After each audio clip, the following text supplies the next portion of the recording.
Homework. ഞാൻ സ്വാതി. നമ്മൾ ഇന്നത്തെ ക്ലാസ്സിൽ പഠിക്കാൻ പോകുന്നത് ക്ലാസ് 8ന്റെ ചാപ്റ്റർ 10 എക്സ്പോണൻസ് ആൻഡ് പവേഴ്സ് ആണ്. ഓക്കെ, ചെറിയൊരു ചാപ്റ്റർ ആണ്, നിങ്ങൾക്ക് മനസ്സിലാക്കാനായിട്ട് വളരെ ഈസി ആയിട്ടുള്ള ഒരു ചാപ്റ്റർ ആണ്. അപ്പോ ഈ ക്ലാസ് എല്ലാവരും കാണാം, ശ്രദ്ധിച്ചിരിക്കുക. എന്തെങ്കിലും ഡൗട്ട്സ് ഉണ്ടെങ്കിൽ കമന്റ് സെക്ഷനിലോ അല്ലെങ്കിൽ മെയിൽ ഐ ഡി കൊടുത്തിട്ടുണ്ട് ഡിസ്ക്രിപ്ഷൻ ബോക്സിൽ, അതിൽ മെയിൽ ചെയ്ത് ചോദിക്കുക. എന്തെങ്കിലും ഡൗട്ട്സോ സജഷൻസോ ഒക്കെ ഉണ്ടെങ്കിൽ അതിൽ ചോദിക്കുക. ഈ ക്ലാസ് ഇഷ്ടപ്പെടുകയാണെങ്കിൽ നിങ്ങളുടെ കൂട്ടുകാർക്കും കൂടെ ഷെയർ ചെയ്ത് കൊടുക്കുക. ആരെങ്കിലും പുതിയതായിട്ട് നമ്മുടെ ചാനൽ കാണുന്നുണ്ടെങ്കിൽ സബ്സ്ക്രൈബ് ചെയ്യുക. ഈ വീഡിയോ സബ് പാർട്ടായിട്ട് ഈ ചാപ്റ്ററിന്റെ തന്നെ എല്ലാ പോർഷൻസും നിങ്ങൾക്ക് കിട്ടണല്ലോ. ഇതിൽ ഇൻട്രൊഡക്ഷൻ പാർട്ട് മാത്രമേ ഉള്ളൂ. അപ്പൊ എല്ലാ പോർഷൻസും കിട്ടാൻ വേണ്ടിയിട്ട് നിങ്ങൾ ഈ ചാനൽ സബ്സ്ക്രൈബ് ചെയ്യുന്നതോടൊപ്പം ബെല്ലൈക്കൻ അമർത്തി ഓൾ എന്നുള്ള ഓപ്ഷൻ സെലക്ട് ചെയ്യണം. എന്നാലും ഈ വീഡിയോന്റെ ബാക്കിയായിട്ട് കണ്ടിന്യൂഷൻ ആയിട്ട് ഇടുന്ന വീഡിയോസിന്റെ അപ്ഡേഷൻ നിങ്ങൾക്ക് കിട്ടത്തുള്ളൂ, നോട്ടിഫിക്കേഷൻ വരത്തുള്ളൂ. ഓക്കെ, അപ്പൊ നമുക്ക് ക്ലാസ് സ്റ്റാർട്ട് ചെയ്യാം. ഇന്ന് നമ്മൾ പഠിക്കാൻ പോകുന്നത് എക്സ്പോണൻസ് ആൻഡ് പവേഴ്സ് ആണ്. ഓക്കെ, നമുക്കൊരു എക്സാമ്പിൾ എടുത്ത് നമ്പർ ഞാൻ എടുത്തു.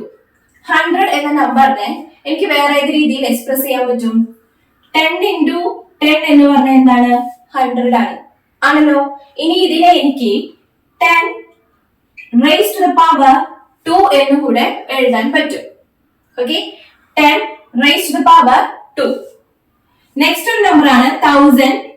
1000നെ 10 into 10 into 10 എന്ന് എഴുതാം. അതുപോലെ തന്നെ 10 raised to the power 3 എന്ന് എഴുതാം. ഓക്കെ, അങ്ങനെയാണെങ്കിൽ 10 raised to 4 എനിക്ക് എങ്ങനെ എഴുതാൻ പറ്റും? 10 into 10 into 10 into 10 എന്ന് എഴുതാൻ പറ്റും. ഓക്കെ, അതായത് അതിന്റെ മീനിങ് എന്താണ്? 10 എന്ന് പറഞ്ഞ ബേസിനെ 4 times ഇൻഡു ചെയ്യണം. ഓക്കെ, 10നെ 4 times ഇൻഡു ചെയ്യുമ്പോൾ കിട്ടുന്നതാണ് 10 raised to 4 അഥവാ 1000 എന്ന് പറയുന്നത്. ക്ലിയർ ആണല്ലോ. ഇനി 10 raised to the power 24. ഇതിന്റെ മീനിങ് എന്താണ്? 10നെ 24 times മൾട്ടിപ്ലിക്കേഷൻ ചെയ്യണം. ഓക്കെ, 10നെ 10 കൊണ്ട് തന്നെ 24 times ഇൻഡു ചെയ്യുമ്പോൾ കിട്ടുന്നതാണ് 10 raised to 24 എന്ന് പറയുന്നത്. ഈ 24നെ നമ്മള് എക്സ്പോണന്റ് എന്ന് പറയും. 10നെ നമ്മള് ബേസ് എന്ന് പറയും. ഇതെങ്ങനെയാണ് റീഡ് ചെയ്യുന്നത്?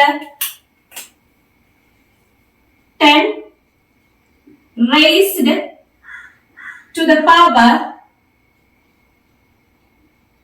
24. Okay, 10 raised to the power 24. Clear ആണല്ലോ. 10 raised to 24 എന്ന് പറഞ്ഞാൽ നിങ്ങൾക്ക് ക്ലിയർ ആയെന്ന് വിചാരിക്കുന്നു. 10നെ 24 times ഇൻഡു ചെയ്തതിനെയാണ് നമ്മൾ എന്ത് പറയാ? 10 raised to the power 24 എന്ന് പറയുന്നത്. ഓക്കെ, ഇനി നമുക്ക് വേറെ എക്സാമ്പിൾസ് നോക്കി നോക്കാം.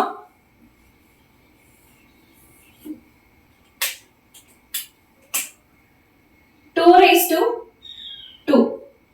ഇതിന്റെ മീനിങ് എന്താണ്? 2നെ 2 times ഇൻഡു ചെയ്യുന്നതിനെയാണ് 2 raised to 2 എന്ന് പറയുന്നത്. ഇനി 2 raised to 4 എന്ന് പറഞ്ഞാലോ? 2നെ 4 times ഇൻഡു ചെയ്യുന്നതിനെയാണ്, അതായത് 2 എന്ന് പറഞ്ഞാൽ അടുത്ത ബേസ് ആണ്, അതിന്റെ പവർ ആണ് 4 എന്ന് പറയുന്നത്. ഈ ബേസിനെ ഈ പവർ എത്രയാണോ അത്രയും ടൈംസ് ഇൻഡു ചെയ്യാന്നുള്ളതാണ് അതിന്റെ മീനിങ്.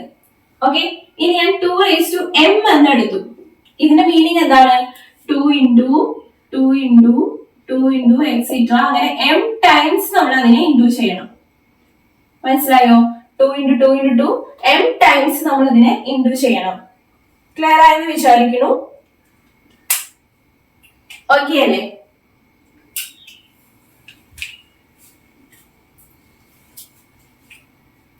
ഇനി ഇതിനകത്ത് നമ്മൾ ശ്രദ്ധിക്കേണ്ട ചില കേസുകളുണ്ട്. ഇപ്പൊ നമ്മൾ പറഞ്ഞു 10 raised to 4 എന്ന് പറഞ്ഞാൽ 10നെ 4 times ഇൻഡു ചെയ്യുന്നതാണ്. ഇനി 10 raised to 1 എന്ന് പറഞ്ഞാലോ? അതെന്താണ്? 10 തന്നെയാണ്. ഓക്കെ, 10നെ ഒരു വട്ടം ഇൻഡു ചെയ്താൽ മതി, അപ്പൊ 10 തന്നെയാണ്, നമുക്ക് ആൻസർ കിട്ടാം. ഇനി 10 raised to 0 എന്ന് പറഞ്ഞാൽ അതിന്റെ മീനിങ് എന്താണ്? 1 ആണ്. ക്ലിയർ ആണല്ലോ. 10 raised to 0 എന്ന് പറഞ്ഞാൽ അതിന്റെ മീനിങ് 1 ആണ്. 2 raised to 0 എന്ന് പറഞ്ഞു കഴിഞ്ഞാൽ അതിന്റെ മീനിങ് 1 ആണ്. 3 raised to 0 എന്ന് പറഞ്ഞു കഴിഞ്ഞാൽ അതിന്റെ മീനിങ് എന്താണ്? 1 ആണ്. അപ്പോ പവർ അല്ലെങ്കിൽ എക്സ്പോണന്റ് 0 വന്ന് കഴിഞ്ഞിട്ടുണ്ടെങ്കിൽ നമുക്ക് 1 ആയിരിക്കും ആൻസർ വരിക. ഏതൊരു നമ്പറിന്റെയും എക്സ്പോണന്റ് 0 ആയി കഴിഞ്ഞിട്ടുണ്ടെങ്കിൽ answer is 1. 40 raised to 0 answer is 1. Clear ആണല്ലോ? അപ്പൊ ഇങ്ങനെയുള്ള ചില കേസ്, ഈ ഒരു പർട്ടിക്കുലർ കേസ് നിങ്ങൾ മൈൻഡിൽ വെക്കണം. ഏതൊരു നമ്പറിന്റെയും എക്സ്പോണന്റ് അല്ലെങ്കിൽ പവർ 0 വന്നു കഴിഞ്ഞിട്ടുണ്ടെങ്കിൽ നമ്മുടെ ആൻസർ എന്ന് പറയുന്നത് 1 ആയിരിക്കും. ക്ലിയർ ആണല്ലോ? ഇനി ഏതൊരു നമ്പറിന്റെയും പവർ അഥവാ എക്സ്പോണന്റ് 1 ആണ് വരുന്നതെന്ന് വെച്ചാല് നമുക്ക് ആ നമ്പർ തന്നെയായിരിക്കും ആൻസർ കിട്ടുന്നത്. മനസ്സിലായതാ? 10 raised to 1 എന്ന് പറഞ്ഞാൽ 10 ആണ്. 2 raised to 1 എന്ന് പറഞ്ഞു കഴിഞ്ഞാൽ ആൻസർ ഈസ് 2. 3 raised to 1 എന്ന് പറഞ്ഞാൽ ആൻസർ ഈസ് 3. 17 raised to 1 എന്ന് പറഞ്ഞാൽ ആൻസർ ഈസ് 17. ക്ലിയർ ആണല്ലോ? അപ്പൊ ഈ ഒരു രണ്ട് കേസാണ് ഇതിനകത്ത് നമ്മൾ മനസ്സിലാക്കാനുള്ളത്. Next topic powers with negative exponents ആണ്. നമുക്ക് ചെക്ക് ചെയ്ത് നോക്കാം. നമ്മൾ നേരത്തെ കേസിൽ പറഞ്ഞു 10 raised to 2 എന്ന് പറഞ്ഞു കഴിഞ്ഞാൽ 10 into 10 1000 ആണ്. 100 ആണ്. 10 raised to 1 എന്ന് പറഞ്ഞാൽ 10 ആണ്. 10 raised to 0 എന്ന് പറഞ്ഞാൽ 1 ആണ്. അങ്ങനെയാണെങ്കിൽ 10 raised to -1 എന്തായിരിക്കും? ഇതാണ് പവേഴ്സ് വിത്ത് നെഗറ്റീവ് എക്സ്പോണൻസ് എന്ന് പറയുന്നത്. ഇവിടെ ഒരു നെഗറ്റീവ് നമ്പർ ആണ് വന്നിട്ടുള്ളത്. അതായത് നമുക്ക് എക്സ്പോണന്റ് ഒരു നെഗറ്റീവ് നമ്പർ ആകാം. അങ്ങനെ നെഗറ്റീവ് നമ്പർ വന്നു കഴിഞ്ഞാൽ നമ്മൾ എങ്ങനെയാണ് അത് കണ്ടുപിടിക്കേണ്ടതെന്നാണ് നമ്മൾ പറയാൻ പോകുന്നത്. ഓക്കെ, അതിനൊരു റൂൾ ഉണ്ട്. As exponent decreases by 1,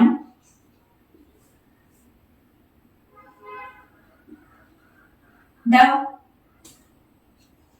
value becomes 1/10 of the previous value. As exponent decreases by 1, the value becomes the 1/10 of the previous value. നമുക്ക് ഓരോന്ന് ചെക്ക് ചെയ്ത് നോക്കി നോക്കാം. ഇവിടെ 10 സ്ക്വയർ, നമുക്കിവിടെ പവർ 1 കുറഞ്ഞു അല്ലേ? ഇവിടെ 10 raised to 1 എന്ന് പറഞ്ഞപ്പോ ഇവിടുത്തെ ഈ ഒരു 2-ൽ നിന്ന് 1 കുറഞ്ഞ് ഇവിടെ 1 ആയി. മനസ്സിലായോ? ഇവിടെ ഇതിന്റെ as exponent decreases by 1 എന്ന് മീനിങ് അതാണ്. ഇവിടെ 2 ആയി, ഇവിടെ 1 ആയി. ഇവിടുത്തെ പവർ എത്രയാണ്? 1 ആണ്, ഇവിടെ 2 ആണ്. അപ്പൊ ഒന്ന് കുറഞ്ഞു. അങ്ങനെ കുറയുമ്പോൾ ഈ വാല്യൂ എന്ന് പറയുന്നത് പ്രീവിയസ് വാല്യൂവിന്റെ 1/10 ആണെന്ന് പറയുന്നത്. നോക്കാം, പ്രീവിയസ് വാല്യൂ എത്രയാണ്? 100 ആണ്. 100ന്റെ 1/10 ആയിരിക്കും ഇനി ഇവിടെ കിട്ടാൻ പോകുന്ന വാല്യൂ. നോക്കാം, 0 0 ക്യാൻസൽ, ആൻസർ ഈസ് 10. മനസ്സിലായല്ലോ? ഇനി അതുപോലെ തന്നെ ഇവിടെ 10 raised to 1 ആണ്. അതിന്റെ വാല്യൂ കുറഞ്ഞിട്ട് 1 കുറഞ്ഞിട്ട് 0 വന്നു. 1 - 1 0. അപ്പൊ ഇവിടെ പവർ 0 വന്നു. അപ്പൊ ഈ ഒരു 10 raised to 0ന്റെ ആൻസർ എന്ന് പറയുന്നത് പ്രീവിയസ് വാല്യൂവിന്റെ 1/10 ആയിരിക്കും. പ്രീവിയസ് വാല്യൂ എത്രയാണ്? 10 ആണ്. 10ന്റെ 1/10. 10 ക്യാൻസൽ ആയി, ആൻസർ ഈസ് 1. ക്ലിയർ ആണോ? ഇനി അപ്പൊ അതേപോലെ തന്നെ ഇവിടെ പിന്നെയും -1 വന്നു. അതായത് 0 -1, അതായത് ഒരു 1 കുറഞ്ഞു. മനസ്സിലായല്ലോ? As exponent decreases by 1 decrease ആയിട്ടാണ് ഇവിടെ 10 raised to -1 വന്നത്. അപ്പൊ ഈ 10 raised to -1 എന്നുള്ളതിന്റെ ആൻസർ എന്ന് പറയുന്നത് പ്രീവിയസ് വാല്യൂവിന്റെ 1/10 ആയിരിക്കും. മനസ്സിലായോ? അപ്പൊ പ്രീവിയസ് വാല്യൂ എത്രയാണ്? 1 ആണ്. 1ന്റെ 1/10 അത് എത്രയായിരിക്കും? 1/10. ഓക്കെ, അപ്പൊ 10 raised to -1 എന്ന് പറയുന്നത് എത്രയായിരിക്കും? 10 raised to -1 എന്ന് പറയുന്നത് 1/10 ആയിരിക്കും. ഓക്കെ, അപ്പൊ ഇങ്ങനെ ഈ ഒരു റൂൾ വെച്ചിട്ട് നമുക്ക് എല്ലാ വാല്യൂസും കണ്ടുപിടിക്കാൻ പറ്റും. എന്താണ് 10⁻²? ഇതുപോലെ കണ്ടുപിടിച്ചൂടെ? 10⁻² എന്ന് പറയുന്നതിന്റെ ആൻസർ എന്തായിരിക്കും? പ്രീവിയസ് വാല്യൂ 1/10 ആണ്. അതിന്റെ 1/10. അപ്പൊ 1/10ന്റെ 1/10 എന്ന് പറഞ്ഞാൽ എത്ര വരും? 1/100. അതിന് നമുക്ക് എങ്ങനെ എഴുതാം? 1/10². ഓക്കെ, 1/100. അത് 10 × 10 10² എന്ന് എഴുതാം, അല്ലെങ്കിൽ 100 എന്ന് എഴുതാം. നമുക്ക് 1/10² എന്ന് എഴുതാം. അപ്പൊ 10⁻² എന്ന് പറഞ്ഞാൽ 1/10² ആണ്. ക്ലിയർ ആണല്ലോ? ഇനി 10⁻³ എന്ന് പറഞ്ഞാൽ എന്താണ്? 1/10⁻³ ആണ്. കണ്ടുപിടിക്കേണ്ടത് ഈ ഒരു റൂൾ വെച്ചിട്ടാണ്. പക്ഷെ നമുക്ക് എങ്ങനെ എഴുതാം? 10⁻³ എന്ന് പറയുന്നത് 1/10³ ഓക്കെ. ഇങ്ങനെയാണെങ്കിൽ 10⁻⁴ എങ്ങനെ എഴുതാം? 1/10⁴. ക്ലിയർ ആണല്ലോ? അപ്പൊ ഇനി ഏതൊരു നമ്പർ തന്നാലും നമുക്ക് ഇതേപോലെ മാറ്റി എഴുതാനായിട്ട് സാധിക്കും. നെക്സ്റ്റ് നമ്പർ 3⁻³ എന്ന് പറഞ്ഞാൽ നമുക്കറിയാം. 3⁻³ എന്താണ്? 3 × 3 × 3 27 ആണ്. ഓക്കെ, അങ്ങനെയാണെങ്കിൽ 3⁻² എത്രയായിരിക്കും? നമ്മൾ ആ റൂൾ ആലോചിക്കാം. ഇവിടെയാണെങ്കിൽ എക്സ്പോണന്റ് ഒരെണ്ണം കുറയുമ്പോൾ value becomes 1/3 of the previous value. Okay, നേരത്തെ കേസിൽ 1/10 ആയിരുന്നു. ഇവിടുത്തെ ബേസ് ഏതാണ്? 3 ആണ്. So 1/3 of the previous value. അപ്പോ ഇവിടുത്തെ പ്രീവിയസ് വാല്യൂ 27 ആണ്. 27ന്റെ 1/3 എന്ന് പറയുമ്പോൾ ആൻസർ ഈസ് 9. ഓക്കെ, നെക്സ്റ്റ് 3⁻1 ആണെങ്കിൽ 3⁻1 നമുക്ക് കണ്ണടച്ച് പറയാം 3 ആണെന്ന്. അങ്ങനെ പറയണം കുറച്ച് കഴിയുമ്പോൾ നിങ്ങൾ. ഇത് പക്ഷെ ഞാൻ നെഗറ്റീവ് എക്സ്പോണന്റിന്റെ കേസ് എക്സ്പ്ലെയിൻ ചെയ്യാൻ വേണ്ടിയിട്ടാണ് ഇത്രയും ഡീറ്റെയിൽ ആയിട്ട് പറഞ്ഞു പോകുന്നത്. 3³ എത്രയാണെന്ന് ചോദിച്ചാലും 3² എത്രയാണെന്ന് ചോദിച്ചാലും അല്ലെങ്കിൽ 3⁻1 ചോദിച്ചാലും ഒക്കെ നിങ്ങൾക്ക് ഒറ്റയടിക്ക് ആൻസർ കിട്ടും, ഇൻസ്റ്റന്റ് ആയിട്ട് ആൻസർ കിട്ടും. പക്ഷെ അതിലേക്ക് എത്തിപ്പെടുന്ന റൂൾ ഇവിടെ എക്സ്പ്ലെയിൻ ചെയ്യുന്നത് എന്തുകൊണ്ടാണെന്ന് വെച്ചാൽ നിങ്ങൾക്ക് നെഗറ്റീവ് എക്സ്പോണന്റ് കേസ് വരുമ്പോൾ കൺഫ്യൂഷൻ വരാതിരിക്കാൻ വേണ്ടിയിട്ടാണ്. ഓക്കെ, അങ്ങനെ 3⁻1 എന്ന് പറഞ്ഞപ്പോൾ എക്സ്പോണന്റ് 1 ആയിട്ട് ഡിക്രീസ് ചെയ്തു അല്ലെ? എക്സ്പോണന്റ് 1 കുറഞ്ഞു, 3⁻1 ആയി. അപ്പൊ ഇതിന്റെ ആൻസർ എന്ന് പറയുന്നത് പ്രീവിയസ് ആൻസറിന്റെ 1/3 ആയിരിക്കും. 1/3 ഓഫ് ദ പ്രീവിയസ് ആൻസർ ആയിരിക്കും. Answer is 3. ക്ലിയർ ആണല്ലോ? ഇനി 3⁻0 അഗൈൻ 1 ഡിക്രീസ് ചെയ്തു. സോ 1/3 ഓഫ് പ്രീവിയസ് ആൻസർ എത്രയാണ്? 3 ആണ്. So answer is 1. ക്ലിയർ ആണല്ലോ? ഇങ്ങനെയാണെങ്കിൽ നമുക്ക് നെഗറ്റീവ് എക്സ്പോണൻസിന്റെ കേസാണ് പറയുന്നത്. 3⁻⁻1 അതായത് 0ന്ന് അഗൈൻ ഒരു -1 വന്നു, അതായത് 0ന്ന് 1 കുറഞ്ഞു. അപ്പൊ 3⁻⁻1 ആയി. ഇതിന്റെ വാല്യൂ എന്ന് പറയുന്നത് പ്രീവിയസ് വാല്യൂന്റെ 1/3 ആയിരിക്കും. പ്രീവിയസ് വാല്യൂ 1 ആണ്. Answer is 1/3. ക്ലിയർ ആണല്ലോ?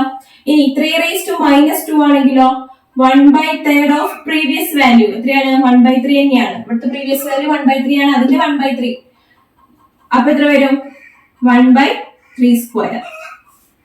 3 × 3 9 എന്ന് എഴുതാം, അല്ലെങ്കിൽ അതിന് 3² എന്ന് എഴുതാം. 3². അപ്പൊ 1/3². ക്ലിയർ ആണല്ലോ? ഇങ്ങനെയാണ് നമ്മുടെ നെഗറ്റീവ് എക്സ്പോണൻസിന്റെ കേസില് കാൽക്കുലേഷൻ ചെയ്യേണ്ടത്, അല്ലെങ്കിൽ നെഗറ്റീവ് എക്സ്പോണൻസ് ഇങ്ങനെയാണ് നമ്മൾ റെപ്രസെന്റ് ചെയ്യേണ്ടത്. മനസ്സിലായോ? ഇനി നമ്മൾ ഒന്നും ആലോചിക്കേണ്ട ആവശ്യമില്ല. 3⁻⁻4 എന്ന് പറഞ്ഞ ആൻസർ ഈസ് 1/3⁴ ആയിരിക്കും. 3⁻27 എന്ന് പറഞ്ഞ ആൻസർ ഈസ് 1/3⁻27 ആയിരിക്കും. 3⁻34 -34 എന്ന് പറഞ്ഞ ആൻസർ ഈസ് 1/3⁻34 ആയിരിക്കും. ക്ലിയർ ആണല്ലോ? അപ്പൊ ഇങ്ങനെയാണ് നമ്മൾ ഇതിന്റെ ടെക്നിക്ക് മനസ്സിലാക്കേണ്ടത്. ഇനി നമ്മൾ ഇതിന്റെ ഇതുപോലെ തന്നെ നമുക്ക് 4ന്റെ കേസ് പറയാൻ വിചാരിക്കാം.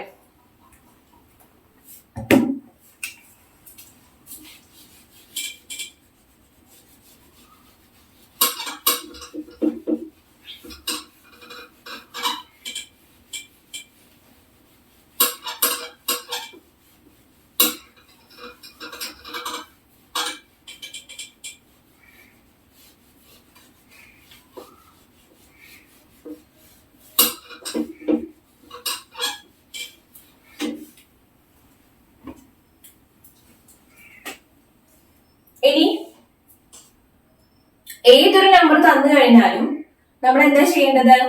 അതിന്റെ നെഗറ്റീവ് ഇന്റിജേഴ്സ് കാണാനായിട്ട്, അല്ലെങ്കിൽ അതിന്റെ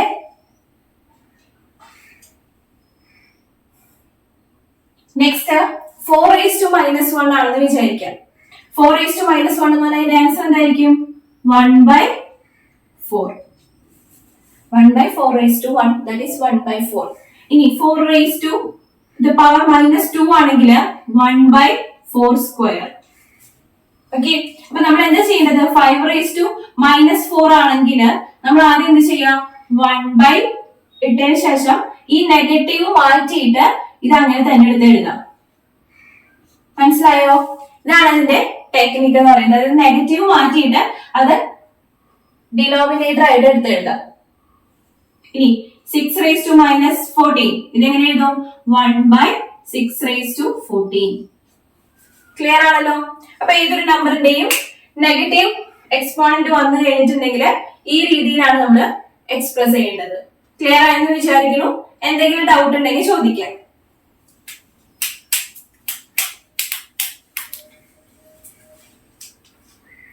പവേഴ്സ് വിത്ത് നെഗറ്റീവ് എക്സ്പോണൻസ്. ഇപ്പൊ പഠിച്ച കാര്യങ്ങളെ നമുക്ക് ഒന്ന് ജനറലൈസ് ചെയ്ത് പറഞ്ഞു നോക്കിയാലോ? In general, we can say that for any non-zero integer a⁻m is equal to 1/a⁻m, where m is a positive integer, a is the multiplicative inverse of a⁻m. a⁻m is the multiplicative inverse of a⁻m. Clear ആണല്ലോ? അതായത് നമ്മൾ പറഞ്ഞിരിക്കുന്നത് എങ്ങനെയാണ്? 10⁻⁻2 എന്ന് എഴുതി കഴിഞ്ഞിട്ടുണ്ടെങ്കിൽ നമുക്ക് അതിനെ 1/10² എന്ന് എഴുതാം. ഓക്കെ, then 3⁻⁻2 എന്ന് പറഞ്ഞാൽ 1/3². ഓക്കെ, ഇവിടെ a⁻m എന്ന് പറയുന്നത് a⁻m-ന്റെ മൾട്ടിപ്ലിക്കേറ്റീവ് ഇൻവേഴ്സ് ആണെന്നാണ് പറയുന്നത്. അതായത് 10⁻⁻2 എന്ന് പറയുന്നത് 10² മൾട്ടിപ്ലിക്കേറ്റീവ് ഇൻവേഴ്സ് ആണ്. ക്ലിയർ ആണല്ലോ?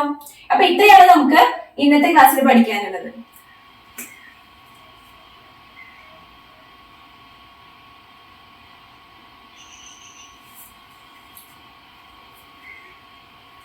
Find the multiplicative inverse of 2⁻⁻4. നമുക്ക് അതിന്റെ റൂൾ അറിയാം. a⁻m എന്ന് പറയുന്നത് 1/a⁻m ആണ്. ഓക്കെ, then 1/2⁻4 ആയിരിക്കും. Find the multiplicative inverse of 10⁻⁵. എന്തായിരിക്കും answer? 1/10⁵. Find the multiplicative inverse of 7⁻². 1/7² is the multiplicative inverse of 7⁻².